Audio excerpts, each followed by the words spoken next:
உயரத்தின் மேல இருக்கின்ற ஒரு பொருளை அடைய வேண்டும் என்றால் ஸ்டெப் பை ஸ்டெப்பாக நாம் ஏறித்தான் அதை அடைய முடியும். ஆனால் இன்றைய அவசர உலகத்துல எல்லாரும் என்ன நினைக்கிறாங்கன்னா, நான் நேரடியாக போய் அதை அடைந்து விட வேண்டும் என்று நினைக்கிறார்கள்.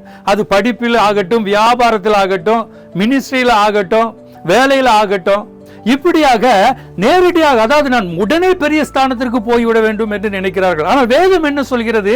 அற்பமான ஆரம்பத்தின் நாளை யார் அசட்டை பண்ணலாம்? தாவீதுக்கு கர்த்தர் ராஜாவாக கூடிய அபிஷேகத்தை கொடுத்திருந்தார், கூடவே ஒரு சின்ன தாளந்தை கொடுத்திருந்தார், கவன்ல கல்லை வைத்து எரிகிற தாளந்து. இப்போ கோலியாத் முன்பதாக நிற்க வேண்டும்.